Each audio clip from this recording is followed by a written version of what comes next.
അപ്പോൾ നമ്മൾ കഴിഞ്ഞ ക്ലാസ്സിൽ ബേസിക് ആയിട്ടുള്ള ജേണൽ എൻട്രീസ് പ്രിപ്പയർ ചെയ്യുന്നത് എങ്ങനെയാണെന്ന് പഠിച്ചു. അപ്പോൾ ഇന്ന് അതിൻ്റെ ബാക്കി പാർട്ടാണ് നമ്മൾ നോക്കുന്നത്. അപ്പോൾ ഞാനിവിടെ എടുത്തു വെച്ചിട്ടുണ്ട്. ഇന്നും നമുക്ക് ഒരു 8 എൻട്രീസ് ആണ് റെക്കോർഡ് ചെയ്യാനായിട്ടുള്ളത്. അപ്പോൾ ഞാനിവിടെ അടുത്തായിട്ട് നമ്മുടെ അക്കൗണ്ടിങ്ങിൻ്റെ ബേസിക് ആയിട്ടുള്ള റൂൾസും എടുത്തു വെച്ചിട്ടുണ്ട്. അപ്പോൾ നമുക്ക് ചെയ്തു തുടങ്ങാം.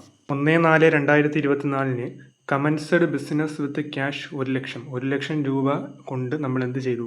ബിസിനസ് സ്റ്റാർട്ട് ചെയ്തു. അതായത് ഇത് ഓണർ ഇൻവെസ്റ്റ് ചെയ്ത ക്യാഷാണ്. അപ്പോൾ നമ്മൾ വ്യക്തമായിട്ട് ഒരു ക്ലാസ്സിൽ പഠിച്ചിട്ടുണ്ട്.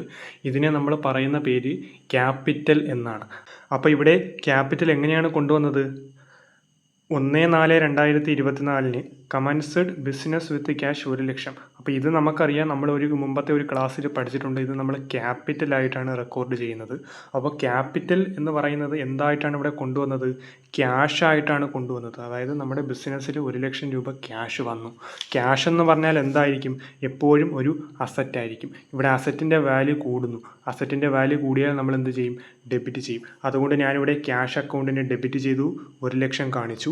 ഇനി ക്യാപിറ്റൽ ആണ് നമ്മൾ കൊണ്ടുവന്നത്. അതായത് ക്യാപിറ്റൽ ആയിട്ടാണ് കൊണ്ടുവന്നത്. ക്യാപിറ്റൽ എന്ന് പറഞ്ഞാൽ നമ്മുടെ ബിസിനസ്സിനെ സംബന്ധിച്ച് എന്താണെന്ന് നമ്മൾ പഠിച്ചിട്ടുണ്ട്? ഒരു ലൈബിലിറ്റിയാണ്. കാരണം ഓണർക്ക് നമ്മൾ പിന്നീട് കൊടുക്കാനുള്ള ക്യാഷാണ്. അപ്പോൾ ഇവിടെ ലൈബിലിറ്റിയും കൂടുന്നു. ലൈബിലിറ്റി കൂടിയാൽ നമ്മൾ എന്ത് ചെയ്യും? ഇവിടെ എഴുതിയിട്ടുണ്ട്, ലൈബിലിറ്റി കൂടുകയാണെങ്കിൽ നമ്മൾ ക്രെഡിറ്റ് ചെയ്യണം. അതുകൊണ്ട് ക്യാപിറ്റൽ അക്കൗണ്ടിന് ഞാനിവിടെ ക്രെഡിറ്റ് ചെയ്തു, 1,00,000 എമൗണ്ട് കാണിച്ചു. നരേഷനായിട്ട് ഞാൻ എന്ത് ചെയ്തു? കമൻസഡ് ബിസിനസ് വിത്ത് ക്യാഷ് എന്ന് കാണിച്ചു. എന്താണ് നരേഷൻ എന്ന് നമ്മൾ കഴിഞ്ഞ ക്ലാസ്സിൽ പഠിച്ചു. നെക്സ്റ്റ് 1/4/2024 തന്നെ റെൻറ്റ് റിസീവ്ഡ് ബൈ ക്യാഷ് 5,000. നമുക്ക് 5,000 രൂപ ക്യാഷ് കിട്ടി. അപ്പോൾ ക്യാഷ് എന്ന് പറഞ്ഞാൽ അസറ്റാണ്. അസറ്റ് കൂടിയാൽ നമ്മൾ എന്ത് ചെയ്യും? ക്യാഷിനെ ഡെബിറ്റ് ചെയ്യും. ക്യാഷ് അക്കൗണ്ടിനെ ഡെബിറ്റ് ചെയ്തു, 5,000 കാണിച്ചു. ഇനി നമുക്ക് റെൻ്റായിട്ടാണ് കിട്ടിയത്. റെൻറ്റ് കിട്ടുക എന്ന് പറഞ്ഞാൽ നമ്മുടെ ബിസിനസ്സിനെ സംബന്ധിച്ചൊരു ഇൻകമാണ്. അപ്പോൾ ഇൻകം കൂടുന്നു. ഇൻകം കൂടിയാൽ നമ്മൾ എന്ത് ചെയ്യും? ക്രെഡിറ്റ് ചെയ്യും. നരേഷനായിട്ട് റെൻറ്റ് റിസീവ്ഡ് ബൈ ക്യാഷ് എന്നും കാണിച്ചു. നെക്സ്റ്റ് നമുക്ക് നോക്കാം. 2/4/2024 പർച്ചേസ് മിഷനറി ബൈ ക്യാഷ് 50,000 രൂപ മുതൽ മുടക്കി, അല്ലെങ്കിൽ 50,000 രൂപ കൊടുത്ത് നമ്മൾ ഒരു മിഷനറി വാങ്ങി. നമ്മൾ ക്യാഷ് കൊടുത്താണ് വാങ്ങിയത്. അപ്പോൾ നമ്മുടെ ബിസിനസ്സിലോട്ട് എന്ത് വന്നിട്ടുണ്ട്? ഒരു മിഷനറി വന്നിട്ടുണ്ട്. മിഷനറി എന്ന് പറഞ്ഞാൽ ഒരു അസറ്റാണ്, ഒരു ഫിക്സ്ഡ് അസറ്റാണ്. അപ്പോൾ അസറ്റിൻ്റെ വാല്യൂ അവിടെ കൂടുന്നു. നമ്മുടെ ബിസിനസ്സിലോട്ട് അസറ്റ് വന്നു. അപ്പോൾ അത് നമ്മൾ എന്ത് ചെയ്യും? ഡെബിറ്റ് ചെയ്യും. മിഷനറി അക്കൗണ്ടിനെ ഡെബിറ്റ് ചെയ്തു, 50,000 കാണിച്ചു. ക്യാഷായിട്ടാണ് നമ്മൾ വാങ്ങിയത്. അതായത് നമ്മുടെ ബിസിനസ്സിൽ നിന്നും ക്യാഷ് പുറത്തോട്ട് പോയി. ക്യാഷ് എന്ന് പറയുന്ന അസറ്റ് കുറഞ്ഞു. അസറ്റ് കുറഞ്ഞാൽ നമ്മൾ എന്ത് ചെയ്യും? ക്രെഡിറ്റ് ചെയ്യും. അതുകൊണ്ട് ടു ക്യാഷ് അക്കൗണ്ട് എന്ന് കാണിച്ച് ക്യാഷിനെ ക്രെഡിറ്റ് ചെയ്തു. നരേഷനായിട്ട് പർച്ചേസ് മിഷനറി ബൈ ക്യാഷ് എന്ന് കാണിച്ചു. എമൗണ്ട് 50,000 കാണിച്ചു. 3/4/2024 purchase machinery from Anil for credit 20,000 രൂപയുടെ ഒരു മിഷനറി നമ്മൾ വാങ്ങി. പക്ഷേ നമ്മൾ പൈസ കൊടുത്തിട്ടില്ല, ക്രെഡിറ്റിനാണ് വാങ്ങിയത്. അനിൽ എന്ന് പറയുന്ന ആളുടെ അടുത്ത് നിന്നാണ് വാങ്ങിയത്. അപ്പോൾ ഇവിടെ കടത്തിനാണ് സാധനം വാങ്ങിയത്. കടത്തിന് സാധനം വാങ്ങിക്കഴിഞ്ഞാൽ നമ്മൾ വാങ്ങിയ ആളുടെ പേര് റെക്കോർഡ് ചെയ്യണം. കാരണം പിന്നീട് നമ്മൾ എടുത്ത് നോക്കുമ്പോൾ ആർക്കൊക്കെ പൈസ കൊടുക്കാനുണ്ടെന്നുള്ള കൃത്യമായിട്ടുള്ള കണക്ക് നമ്മുടെ കയ്യിലുണ്ടായിരിക്കണം. അപ്പോൾ ഇവിടെ മിഷനറി നമ്മുടെ ബിസിനസ്സിലോട്ട് വന്നു. നമ്മൾ നേരത്തെ ചെയ്തതുപോലെ തന്നെ മിഷനറി അക്കൗണ്ടിനെ ഡെബിറ്റ് ചെയ്തു, 20,000 കാണിച്ചു. ഇനി അനിൽ എന്ന് പറയുന്ന ആളുടെ അടുത്ത് നിന്നാണ് വാങ്ങിയത്. ഇവിടെ അനിൽ എന്ന് പറഞ്ഞാൽ എന്താണ്? ഒരു ലൈബിലിറ്റിയാണ്. കാരണം നമ്മൾ പൈസ കൊടുത്തിട്ടില്ല. എപ്പോഴായാലും പൈസ കൊടുത്തേ പറ്റൂ. അതുകൊണ്ട് ഇതൊരു ലൈബിലിറ്റിയാണ്. അപ്പോൾ ഇവിടെ ലൈബിലിറ്റി കൂടുന്നു. അതുകൊണ്ട് അനിലിനെ ക്രെഡിറ്റ് ചെയ്യണം, 20,000 കാണിച്ചു. പർച്ചേസ് മിഷനറി ഫോർ ക്രെഡിറ്റ് എന്ന് എന്ത് കാണിച്ചു? നരേഷനും കാണിച്ചു. 3/4/2024 തന്നെയാണ് withdrew cash for college fees for ഓണർ സൺ 25,000. അതായത് നമ്മുടെ ബിസിനസ്സിൽ ഒരു ഓണർ ഉണ്ടായിരുന്നു, നമുക്കറിയാം. ആ ഓണറുടെ മകൻ്റെ കോളേജിൽ ഫീസ് അടയ്ക്കുന്നതിന് വേണ്ടി നമ്മുടെ ബിസിനസ്സിൽ നിന്നും 25,000 രൂപ ഓണർ എടുത്തുകൊണ്ട് പോയി. അപ്പോൾ ഇവിടെ നമ്മൾ ഒരു ക്ലാസ്സിൽ പഠിച്ചിട്ടുണ്ട്, ഈ ഒരു സിറ്റുവേഷൻ നമ്മൾ എന്തായിട്ട് റെക്കോർഡ് ചെയ്യും? ഡ്രോയിങ്സ് എന്ന് പറഞ്ഞ് റെക്കോർഡ് ചെയ്യും. അപ്പോൾ ക്യാപിറ്റലായിട്ട് കൊണ്ടുവന്നതാണ് നമ്മൾ ആദ്യം പറഞ്ഞ ഓണർ ഇൻവെസ്റ്റ് ചെയ്യുന്ന ക്യാഷ്. അതിൽ നിന്നും പേഴ്സണൽ ആവശ്യത്തിന് വേണ്ടി ഓണർ എടുത്തു കഴിഞ്ഞാൽ നമ്മൾ അതിനെ ഡ്രോയിങ്സ് ആയിട്ട് വേണം റെക്കോർഡ് ചെയ്യാൻ.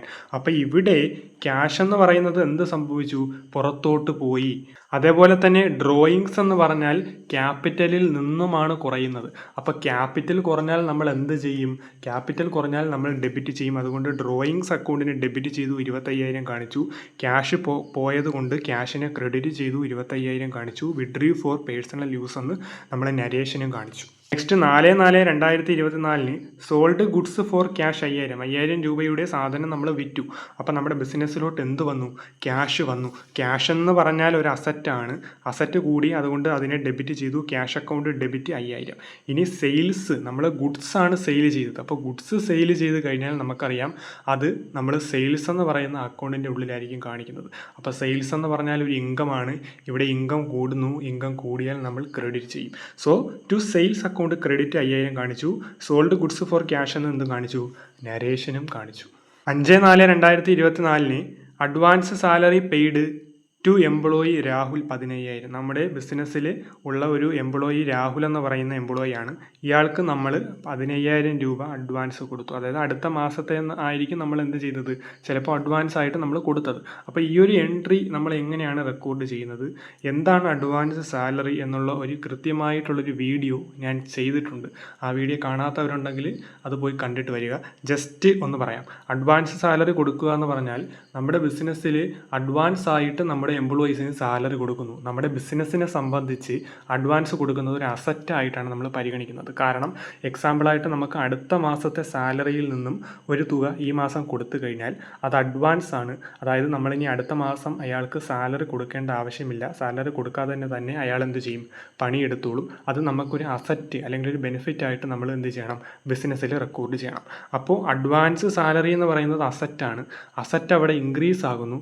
അസറ്റ് കൂടിയാൽ നമ്മൾ ഡെബിറ്റ് ചെയ്യും. അപ്പോൾ ഞാനിവിടെ അഡ്വാൻസ് സാലറി എന്ന് പറഞ്ഞിട്ട് ഡെബിറ്റ് ചെയ്തു. 15000 കാണിച്ചു. നമ്മൾ ക്യാഷാണ് കൊടുത്തത് എംപ്ലോയിക്ക്. ക്യാഷ് എന്ന് പറഞ്ഞാൽ അസറ്റ് കുറയുന്നു. അസറ്റ് കുറഞ്ഞാൽ ക്രെഡിറ്റ് ചെയ്യും. ടു ക്യാഷ് എന്ന് പറഞ്ഞ് ക്രെഡിറ്റ് ചെയ്തു. 15000 കാണിച്ചു.